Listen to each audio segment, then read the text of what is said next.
Baiklah, seterusnya kalau kita lihat, kita ada pula peraturan-peraturan koperasi kumpulan wang amanah pendidikan.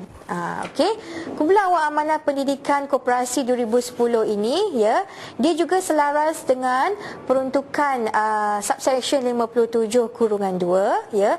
Dan kalau saya boleh bacakan sedikit kepada tuan-tuan dan puan-puan, fungsi kumpulan wang amanah pendidikan ini hendaklah mempunyai fungsi-fungsi seperti membiayai apa-apa perbelanjaan berkaitan dengan kajian dan pembangunan pergerakan koperasi, membiayai apa-apa perbelanjaan berkaitan dengan penganjuran seminar, persidangan, mesyuarat koperasi, ya, penyertaan mana-mana anggota sebagaimana yang diluluskan oleh koperasi untuk menyertai seminar, lawatan, persidangan antarabangsa, dan salah satu lagi yang penting ni tuan-tuan, ya, membiayai apa-apa perbelanjaan berkenaan pengurusan Maktab Koperasi Malaysia iaitu MKM, ya, yang ditubuhkan di bawah akta yang tersendiri. Jadi ini adalah lebih untuk tujuan orang kata meningkatkan lagi pendidikan, ya, kepada gerakan koperasi kita, ya.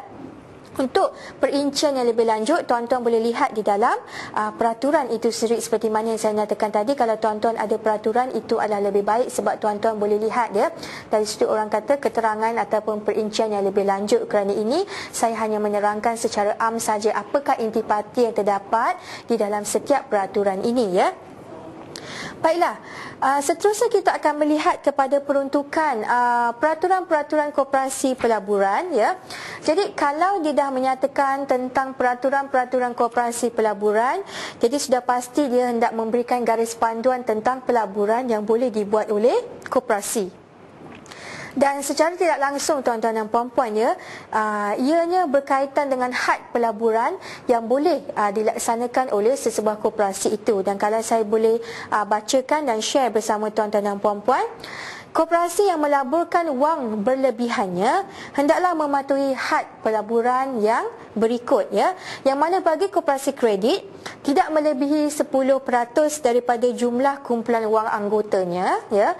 Dan bagi koperasi yang bukan kredit, yang aktiviti utamanya dalam undang-undang kecilnya ialah selain pelaburan, had pelaburannya hendaklah tidak melebihi 20% daripada jumlah kumpulan wang anggota, ya. Atau yang aktiviti utamanya dalam undang-undang kecil ialah pelaburan, had pelaburannya boleh melebihi 20% daripada jumlah keseluruhan kumpulan wang anggota. Jadi itu adalah sedikit, ya, poin yang saya boleh share dengan tuan-tuan dan puan-puan berkenaan dengan had pelaburan yang dibolehkan, ya, untuk dilaburkan oleh koperasi daripada wang berlebihannya yang ditetapkan di dalam peraturan-peraturan koperasi pelaburan 2010, ya. Dan seterusnya kalau kita lihat berkenaan dengan peraturan-peraturan koperasi subsidiari 2010. Jadi kalau dah kata subsidiari ni tuan-tuan, apakah maksud subsidiari, ya? Salah satu keistimewaan koperasi apabila ianya ditubuhkan, ya, koperasi itu mempunyai orang kata keistimewaan untuk menubuhkan anak syarikat. Jadi anak syarikat itu adalah dinamakan subsidiari.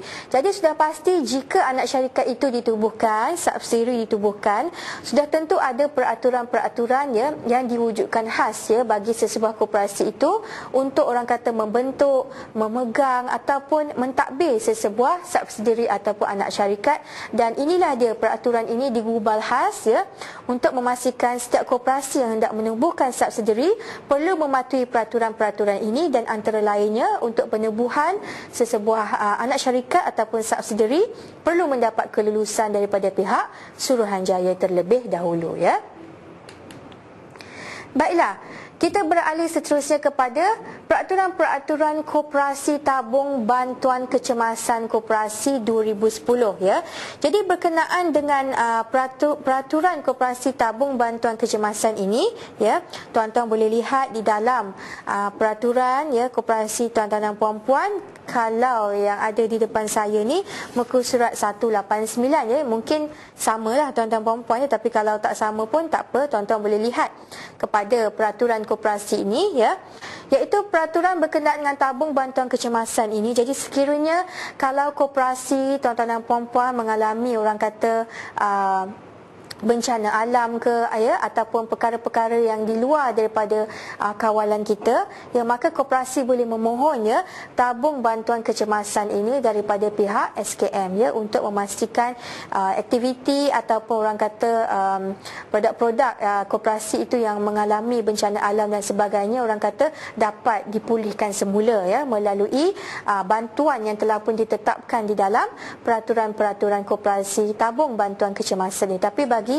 kes-kes kecemasan sajalah seperti mana yang ditetapkan di dalam peraturan ini, dan sudah pasti pihak SKM akan menilai dan melihat terlebih dahulu sama ada kes-kes yang berlaku kepada koperasi itu kes-kes yang meliputi kepada aspek-aspek kecemasan ataupun tidak yang termaktub di bawah peraturan ini ya. Baiklah, seterusnya kita lihat peraturan-peraturan koperasi untuk pengkompaunan kesalahan ya. Pengkompaunan kesalahan yang mana kalau kita lihat ya, bagi koperasi yang telah pun melakukan ya ataupun disabitkan di atas kesalahan-kesalahan di bawah akta koperasi ini, ia adalah merupakan satu bentuk kesalahan yang mana ianya ditetapkan sebagai kesalahan yang boleh dikompaun. Maknanya kesalahan yang boleh didenda lah ya, dan secara tidak langsung sudah pasti peraturan ini menerangkan tentang tata cara atau prosedur bagaimanakah sesebuah kompaun itu boleh dikenakan kepada koperasi ataupun kepada individu, dan sudah tentu ada jadual-jadual yang perlu diberikan kepada pihak-pihak yang terbabit untuk membayar kadar kompaun tersebut ya. Sudah tentu orang kata ada surat tawaran ya, offer lah ya, yang dinyatakan di dalam borang 1 jadual ya, dan juga terdapat juga borang-borang lain lah yang perlu dilihat, dan mana-mana orang yang menerima ya satu tawaran untuk mengkompaun satu kesalahan ya, boleh kompaun itu hendaklah mengemukakan bayaran bagi kompaun di dalam borang 2 jadual tersebut. Jadi ini ada dinyatakan di dalam peraturan-peraturan koperasi pengkompaunan kesalahan 2010. Baiklah, seterusnya kita lihat kepada peraturan-peraturan koperasi Majlis Perundingan Koperasi Kebangsaan 2010 ya, yang mana ianya terletak di muka surat 167 ya, kalau tuan-tuan boleh buka ya. Baiklah, di dalam peraturan koperasi Majlis Perundingan Koperasi Kebangsaan 2010 ini ya, dia menyatakan bahawa ya satu penubuhan majlis iaitu yang dinamakan Majlis Perundingan Koperasi Kebangsaan hendaklah dibentuk ya di bawah peraturan ini.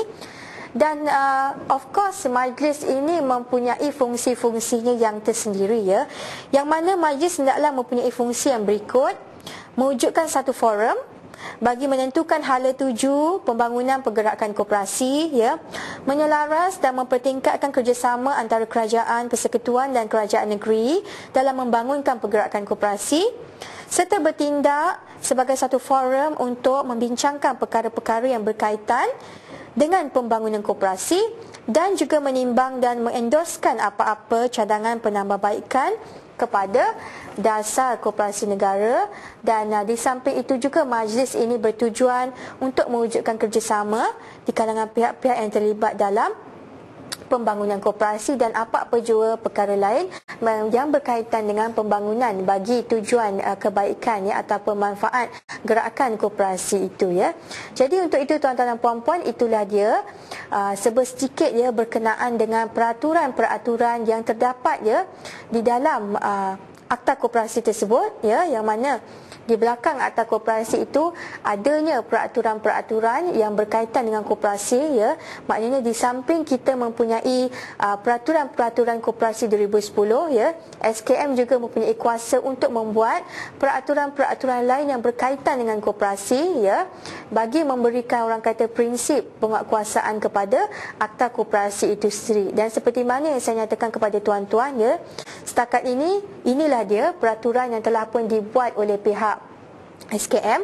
Namun demikian peraturan ini boleh bertambah ya daripada semasa ke semasa dan melihat kepada keperluan yang diperlukan untuk lebih lagi memberikan impak ya ataupun orang kata kesan kepada penguatkuasaan akta koperasi itu sendiri. Dan seperti mana yang pernah saya nyatakan sebelum ini ya tuan-tuan dan puan-puan, peraturan koperasi ini terletak di lapisan yang kedua ya. Ianya bertujuan untuk memberikan penguatkuasaan kepada prinsip yang terdapat di dalam Akta Koperasi bertujuan untuk memberikan sokongan ya, untuk memperhaluskan lagi dan memberikan orang kata penjelasan yang lebih mendalam berasaskan kepada peruntukan yang terdapat di dalam Akta Koperasi. Jadi bermakna tuan-tuan, secara tidak langsung kalau kita melanggar peruntukan peraturan koperasi, samalah juga seperti kita melanggar peruntukan akta yang lebih tinggi di atasnya.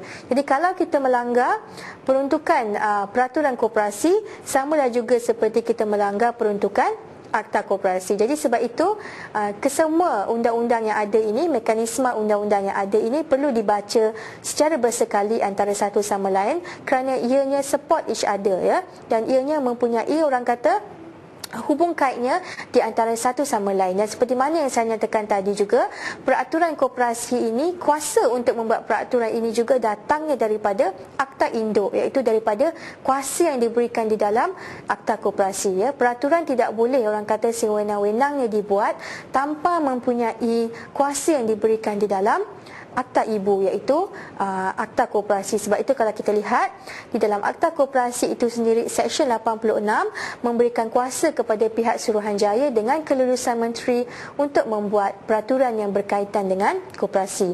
Jadi saya rasa setakat ini dulu penjelasan saya berkenaan dengan peraturan-peraturan yang berkaitan dengan koperasi, dan selepas ini saya akan memberikan pendedahan kepada tuan-tuan dan puan-puan berkenaan dengan lapisan undang-undang yang ketiga, iaitu berkenaan dengan perintah, arahan, garis panduan ya, berkeliling notis yang berkaitan, yang mana ia juga adalah merupakan ya satu set ataupun bentuk undang-undang yang penting yang dibuat oleh pihak Suruhanjaya daripada semasa ke semasa untuk memastikan setiap koperasi mematuhi peruntukannya. Jadi untuk itu setakat ini dahulu saya ucapkan sekian, terima kasih.